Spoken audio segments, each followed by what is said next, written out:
Hello and नमस्कार, मेरा नाम है भार्गव त्यागी और इस सीरीज में जहां पे हम शार्क टैंक इंडिया सीजन 3 का रिव्यू कर रहे हैं, आपका स्वागत है। सबसे पहले तो माफ़ी कि पिछले कुछ दिनों से वीडियो नहीं आ रही है बिकॉज मेरी तबीयत खराब थी। दूसरी बात ये कि धन्यवाद हमें इतना प्यार देने के लिए और मेरे चैनल को, मेरी वीडियोस को इतना सपोर्ट करने के लिए। मैंने, यकीन मानिए, सपने में भी नहीं सोचा था कि आप लोग मेरे को इतना सपोर्ट करोगे, इतने व्यूअरशिप जाएगी। Thank you for your blessings and love. उसी के ही साथ थोड़ा सा ब्रेक लिया मैंने तबीयत खराब की वजह से, लेकिन कोई बात नहीं, back again with a stronger mindset, with a stronger zeal. And अब थोड़ा सा चेंज किया कॉन्सेप्ट में। वो चेंज ये किया है कि अब हम एक वीडियो में एक पे चैनलाइज करने की जगह दो पे चैनलाइज करेंगे। वंस क्योंकि मैंने रियलाइज किया कि मेरा पेस बहुत स्लो है, हमें तो थोड़ा सा स्पीड बढ़ाएंगे, लेकिन क्वालिटी कंटेंट में कोई कमी नहीं होगी। मैं अपने एनालिसिस थोड़ा ज़्यादा दूंगा और वो चीज़ कम रिपीट करूंगा जो ऑलरेडी पिच में है, बिकॉज आई एम अज्यूमिंग कि आप सब लोग पिच देख चुके हो, जो कि ऑन एयर हो चुकी है। एंड किसी ने नहीं भी देखी है तो यार सोनी लिव पे जाके देख सकते हो, बट मैं अपना एनालिसिस थोड़ा ज़्यादा दूंगा because that is why you are here for. शुरू करता हूं एपिसोड 4 की पिच नंबर 1 टर्म्स से। सुरेंद्र जी इस बिजनेस को लेकर आए टर्म्स। शार्क पीयूष का पैसा इसमें लगा हुआ था, but he was expecting something else and happen something else. Basically उन्होंने ये बिजनेस में तब पैसा लगाया था जब इनके फाउंडर्स को छोड़ते, बाद में सुरेंद्र जी ने ये ब्रांड खरीद लिया और अब इसको एक्चुअल में टर्न अराउंड कर दिया है। इनकी अच्छी बात पहले मैं डिस्कस करता हूँ, वो ये कि इन्होंने anti stain, anti bacterial, anti fungal, anti odour कपड़े बनाए हैं और स्पेशल टाइप ऑफ कैटेगरीज निकाली हैं, जैसे 30 days no wash jeans, 7 days no odour no smell socks. तो आई थिंक ये बहुत इनोवेटिव प्रोडक्ट्स हैं। और अगर ये देखो, ऑफिस गोअर्स और वर्किंग प्रोफेशनल्स के लिए ना ये बहुत अच्छी मैं कैसे कहूँ, ये बहुत अच्छी फीचर हो सकता है to go to them. So it's a great go to market. Price की मैं यदि बात करूं तो इनकी जो जीन्स चल रही है इनफैक्ट, उसकी प्राइसिंग थोड़ी सी प्रीमियम साइड पे। It is 1.5 times the average of the market, but जो इनकी टी शर्ट्स हैं वो मार्केट एवरेज के बराबर पे हैं, तो बहुत ज़्यादा प्राइसिंग में अंतर नहीं है। So that's a good point for them. पहले इनके बिजनेस में एसकेयूज बहुत थे, मतलब बहुत सारे डिजाइन्स, बहुत सारी चीज़ें बिजनेस ने लॉन्च कर दी थी, पर जब सुरेंद्र जी ने इसको टेक ओवर किया तो उन्होंने वो सब कुछ कट शॉर्ट कर दिया। I think that is a great decision because product बढ़ाना या वेराइटी बढ़ाना इनकी एनी विच वेज स्पेशलिटी नहीं है। इनका आईपी क्या है, इनका यूएसपी क्या है, वो प्रोसेस या वो सॉल्यूशन जो ये यूज करते हैं जिनसे इनके कपड़े anti stain, anti odour, anti fungal और एंटी बैक्टीरियल बनते हैं। जब मेरा आईपी या जब मेरी खासियत किसी प्रोसेस में, किसी सॉल्यूशन में है और मैं उसकी एक्स्ट्रा लेयर चढ़ा रहा हूं ऑन ऑलरेडी मेड प्रोडक्ट, तो मेरा सेंस नहीं बनता कि मैं अपने प्रोडक्ट को बहुत ज़्यादा, अपने बैक सप्लाई को बहुत ज़्यादा बढ़ा दूं। बहुत सारे एक्सक्यूज होने की वजह से क्या होता है ना, कंफ्यूजन भी होता है। दूसरा, आप एग्जैक्टली डिसाइड नहीं कर पाते कि कहाँ आपको अपने रिसोर्सेज ज़्यादा एम्प्लॉय करना है, कहाँ कम एम्प्लॉय करना है, तो वो कट शॉर्ट करके उन्होंने बहुत अच्छा काम किया। 90% इनकी सेल्स ऑफलाइन इनकी ऑनलाइन होती है अपनी वेबसाइट से। 90% sale through own website is a very very pleasing number. 10% Amazon से होती है। मैं ये नहीं कह रहा कि 10% अमेजोन से बुरी बात है, बट मैं ये कह रहा हूं कि अमेजोन के अलावा इनको अपना online presence on third party platforms थोड़ा बढ़ाने चाहिए। थोड़े उन प्लेटफॉर्म्स पे ज़्यादा फोकस करना चाहिए जहां से कपड़े बिकने के चांसेस ज़्यादा होते हैं या जो कपड़ों के लिए स्पेशलाइज्ड हैं, जैसे कि फ्लिपकार्ट हो गया, फ्लिपकार्ट का मिंत्रो हो गया, आजियो हो गया, मीशो हो गया। वो वहाँ पर वो अपने ब्रांड के साथ सेल कर सकते हैं। लेकिन इनका ऐसा ना करने का भी रीजन आगे पिच में मेरे को समझ में आया कि इन्होंने अपनी डिलीवरी और जो लॉजिस्टिक है उसको बहुत ध्यान से चैनलाइज किया, बहुत ध्यान से क्रिएट किया है और एक बहुत स्ट्रीमलाइन लॉजिस्टिक प्लान इन्होंने बनाया, जिसकी वजह से मैं मानता हूं कि इन्होंने बहुत ज़्यादा थर्ड पार्टी पे रिलायंस नहीं दिया है। एंड मे बी शायद अगर ये आगे जाके जिन प्लेटफॉर्म्स के मैंने नाम लिए उनके साथ जुड़ते हैं तो इनको वहां से भी फायदा होगा, बिकॉज फिर लॉजिस्टिक की इनकी अपनी टेंशन कम हो जाएगी। लेकिन जो 90% सेल इनकी खुद की वेबसाइट से हो रही है उसके लिए इन्होंने लॉजिस्टिक्स की तैयारी काफ़ी अच्छे से कर रखी है। इनका जो कस्टमर फीडबैक है इन्होंने उस पर बहुत ज़्यादा ध्यान दिया है और उससे बहुत सीख लेके इन्होंने अपने ब्रांड में चेंज किया है। तो एक वो बहुत अच्छी बात है, सीखने की बात है किसी स्टार्टअप के लिए। और इनका जो सेल्स का रिटर्न है वो केवल 10% का है। तो that is also something that indicates के customers are liking their product also. Anti fungal, anti bacterial, anti odour, मेरे को लगता है कि ये सारी चीज़ें ऐसी है ना जो कस्टमर को रियलाइज होने में टाइम लगती हैं। मतलब इट्स नॉट लाइक आपने अभी खरीदा तो आपको अगले 1 दिन में 2 दिन में पता चल जाएगा कि प्रोडक्ट एफिशिएंटली काम कर रहा है या नहीं कर रहा है, उसके लिए थोड़ा समय लगता है। तो I think that's the reason कि जो सेल्स रिटर्न इनकी इतनी कम है। और जब आप किसी चीज़ को समय देते हो तो ऑब्वियसली उस चीज़ के साथ आपकी एक ट्यूनिंग बैठनी चालू हो जाती है, B it a living thing और नॉन लिविंग थिंग। मुझे सबसे बड़ी दिक्कत है इनका जो 20 वॉश की जो लाइफ टाइम है, जो कि मैक्स टू मैक्स 1 ईयर चलेगी, उसमें भी 20 वॉश, जैसा पीयूष ने भी पॉइंट आउट किया कि जो 20 वॉश है वो एक कंट्रोल्ड एनवायरनमेंट में टेस्ट किए गए नंबर्स हैं। टायर 1 तो ठीक है, बट टायर 2 टायर 3 में जैसे ही इनके कपड़े पहुंचेंगे वहां पे बहुत हार्श डिटर्जेंट यूज होता है, तो ये 20 वॉश उतना चलेगा नहीं, वो मे बी 10 वॉश तक रह जाएगा। And 10 wash in an Indian scenario just is the matter of just 3 to 4 months। तो इनकी प्रोडक्ट की जो लाइफ है वो केवल 3 से 4 मंथ की रह जाएगी। 3-4 महीने के बाद जो टी शर्ट इनकी है वो नॉर्मल टी शर्ट के जैसे काम करेगी कि उस पर स्टेन भी लगेगा, वो बैक्टीरियल भी होगी, उस ऑर्डर भी होगा, वो सब कुछ हो जाएगा। तो इनका जो स्पेशलिटी है वो खत्म हो जाएगा फिर उस टाइम के बाद। तो I think that's the major road block for them. इसके अलावा इनका प्रोसेस, जैसे कि मैंने बात की, वो इनका आईपी है, ब्लेंडिंग, वॉशिंग एंड प्रोसेसिंग। जब जो ये अपने कपड़े की करते हैं उसमें इनकी स्पेशलाइजेशन है। ये एक अच्छी चीज़ है बिकॉज ये आपको स्केलेबिलिटी का मौका देती है। जब भी हाई डिमांड आएगी तो ये अपने पीछे से वेंडर्स बढ़ा के या उनसे रिक्वेस्ट करके, वेंडर्स के नंबर बढ़ा के या उनकी कैपेसिटी इंक्रीज करके, उनसे ज़्यादा का ऑर्डर लेके ये अपनी सप्लाई भी बढ़ा सकते हैं। तो ये बहुत स्केलेबल मॉडल हो जाता है। ऐसा नहीं है कि ये कपड़े भी खुद ही क्रिएट कर रहे हैं और उसको फिर प्रोसेसिंग भी खुद ही कर रहे हैं, बिकॉज इन्होंने बताया कि एक नॉर्मल कॉटन की टी शर्ट आप लें, उसके ऊपर ये अपना सॉल्यूशन लगा देते हैं, उसको स्प्रे कर देते हैं और उस पर कोट लगा देते हैं, जिसकी वजह से इनके कपड़ों में ये स्पेशल एबिलिटीज आ जाती हैं। तो आई थिंक वो बहुत अच्छी बात है। डिजाइन इन्होंने बहुत सिंपल रखे हैं बिकॉज इन्होंने टारगेट किया है वही लोग जो कि ऑफिस गोअर्स हैं, जो कि वर्किंग प्रोफेशनल्स हैं। मोस्टली ये लोग 30+ रेंज के होते हैं। After certain point in life also आपको ना डिजाइनी या ट्रेंडी कपड़े पहनने का बहुत ज्यादा शौक रहता भी नहीं है। तो इट्स अ गुड एज जहां पे आप simple and subtle design launch कर सकते हो। बहुत बड़ा मार्केट हिट इनको शार्क टैंक पे आने से तो मिल ही गया है। प्लस जब MS धोनी जैसी पर्सनैलिटी भी इनके कपड़े यूज करते हैं, उनको स्पॉट किया जाता है इनके कपड़ों में, सो आई थिंक उससे बड़ी फिर क्या ही किसी को प्रमोशन चाहिए।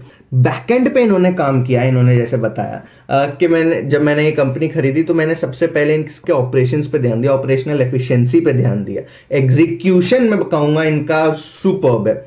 पैकेजिंग को इन्होंने ऑप्टिमाइज किया बिकॉज जब आप डिलीवरी अपने हाथ में लेते हो ना तो पैकेजिंग बहुत इंपॉर्टेंट फीचर बन जाता है। और टीम को रिस्ट्रक्चर किया। इन्होंने बताया कि पहले टीम में 50 जने हुआ करते थे, अब वो 9 जने हो गए हैं। तो टीम को रिस्ट्रक्चर करना, एफिशिएंट लोग रख के कम लोगों के साथ ज्यादा आउटपुट निकालना is a quality that every startup should focus on and every founder should learn. तो बेसिकली इन्होंने पूरे बिजनेस का टर्न अराउंड किया है। बेसिकली इन्होंने पूरे बिजनेस को जब खरीदा, इसके असल फाउंडर्स या आइडिया जिनके पास आया था, तो कॉन्सेप्ट के बेसिस पे इन्होंने खरीदा बेसिकली ये ब्रांड।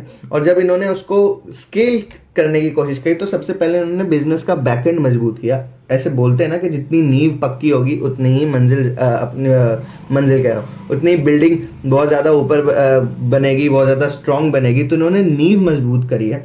इन्होंने बैकएंड में operations, supply chain, delivery, product packaging, इन सारी चीज़ों पे ध्यान दिया है। प्रोडक्ट पे तो अपना IP बनाया ही है प्रोसेस के फील्ड में, लेकिन उन्होंने ओवरऑल बिजनेस को बहुत ज़्यादा सस्टेनेबल एंड स्केलेबल बनाया। और वो होना भी था बिकॉज आप इन सर के बैकग्राउंड अगर यदि आप देखेंगे तो आप जानेंगे कि इन्होंने बहुत बड़ी बड़ी कंपनीज में अच्छे अच्छे लेवल्स पे, एशिया लेवल पे, कंट्री लेवल पे काम किया है। So that comes without saying कि इनकी वो चीज़ जो बिजनेस की समझ होगी और बिजनेस करने का जो एप्टीट्यूड होगा वो बहुत अच्छा होगा। तो इसमें बहुत ज़्यादा नेगेटिव पॉइंट्स टर्म्स वाले पिच में तो मेरे को नहीं दिखे। 5 में से 3 शाख का इनको ऑफर था, एक विनीता ने भी ऑफर इसलिए नहीं किया बिकॉज शी सेड कि आपके पास अच्छे ऑफर्स हैं, एंड अगर वो ऑफर करती भी तो भी शायद बाकी ऑफर्स को मैच नहीं कर पाती। लास्ट में अजहर के साथ इनकी डील पक्की हुई क्योंकि रॉयल्टी इनकी इशू बनी हुई थी, ये रॉयल्टी नहीं देना चाह रहे थे। एनी विच वेज जो भी हुआ, एक अच्छा स्टार्टअप था, एक अच्छी पिच के साथ आया और एक आई वुड से काफ़ी अच्छा बिजनेस एक्यूमेन इन फाउंडर का भी है। अगले पिच पे मैं बढ़ रहा हूँ, दैट इज मिंट्री। मिंट्री को कनिका जी लेके आए एक सैलून B2B बिजनेस के तौर पे।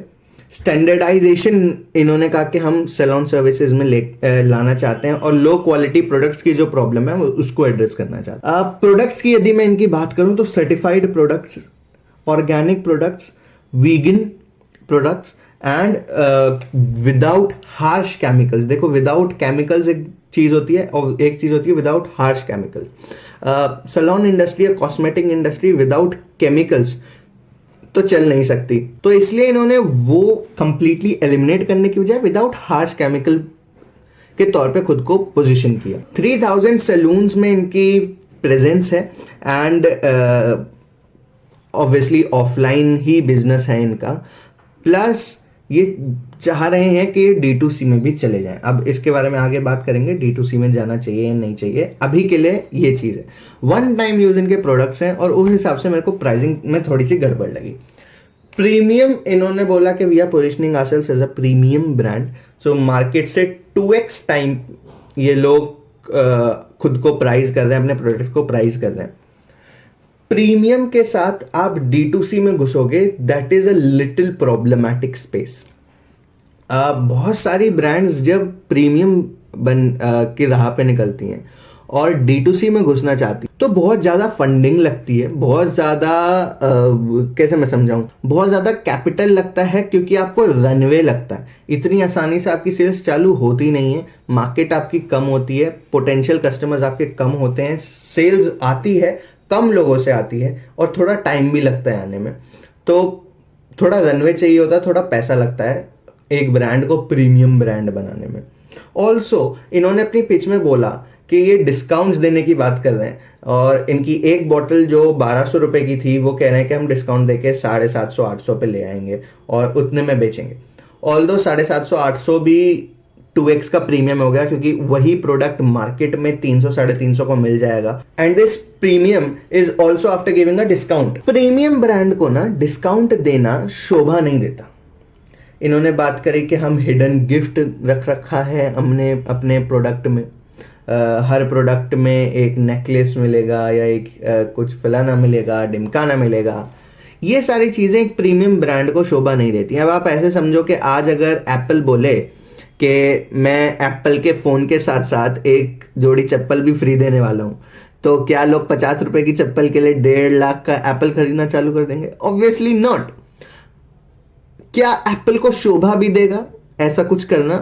Obviously not. तो प्रीमियम जब आप खुद को पोजिशनिंग करते हो ना, तो you have to behave like a premium brand, giving a gift, giving a huge discount. क्या 1200 का बोल के उसको फिर 750-800 में दे रहे हो, दैट मीन्स 33% डिस्काउंट हो गया, वो शोभा नहीं देता।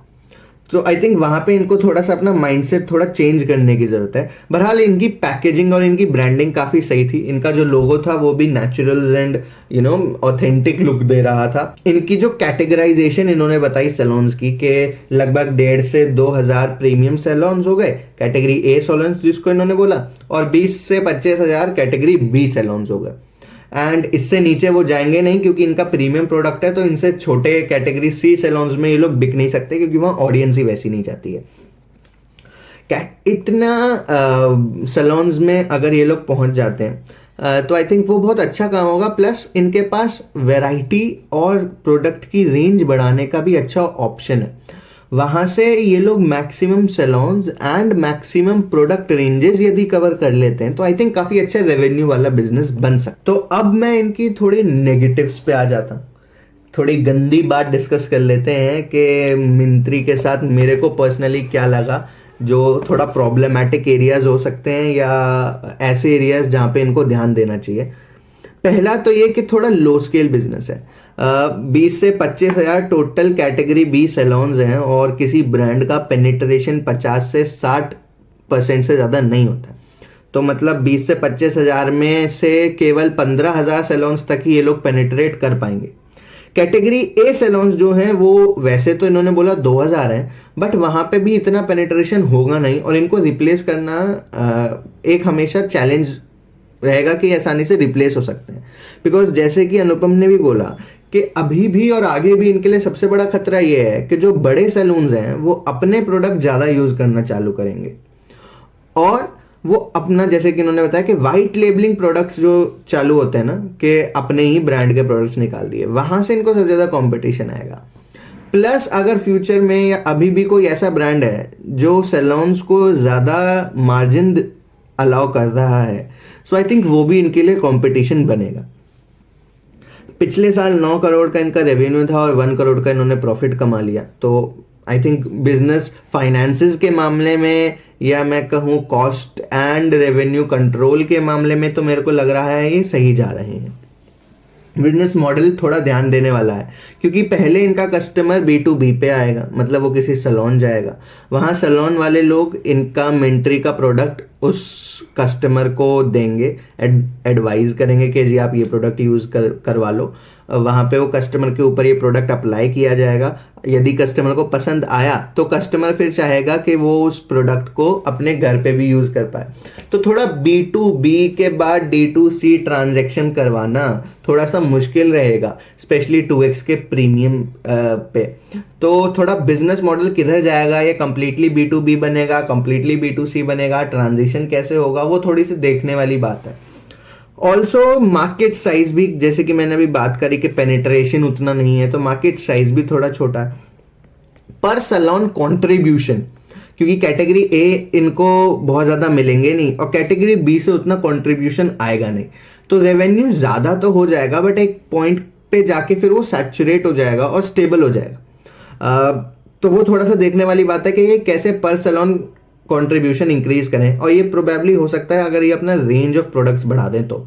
अब उसमें भी चैलेंज है कि रेंज ऑफ प्रोडक्ट्स में भी ये सस्ते प्रोडक्ट्स नहीं लॉन्च कर सकते, क्योंकि प्रीमियम पोजीशनिंग हो चुकी है, तो महंगे प्रोडक्ट्स ही लॉन्च करने पड़ेंगे। एंड अगेन महंगे प्रोडक्ट्स यूज करने वाले कितने कस्टमर्स कैटेगरी बी सैलून्स में आते हैं, कैटेगरी सी में आते हैं, वो भी थोड़ा देखने वाली बात रहेगी। सो पर सैलून कंट्रीब्यूशन भी थोड़ा सा मेरे को लगता है दिक्कत दे सकता है, और आगे की स्ट्रैटेजी तो इनको फाइनली डिसाइड करनी ही है कि B2B जाना है या D2C जाना। In short this was the review of Mindtree, and मेरे को लगता है कि काफ़ी सही रहा। 5 में से 4 शार्क्स ने इनको ऑफर दिया। अमन इसलिए बाहर हो गए क्योंकि उन D2C अभी ये कर नहीं रहे हैं, and he want to work and he specialization in D2C। Last में अजहर और पीयूष के साथ इनकी डील क्लोज हुई। So I think good entrepreneur, but सारी की सारी बेट, जैसे कि शार्क्स ने भी बोला, was on the entrepreneur rather than on the business.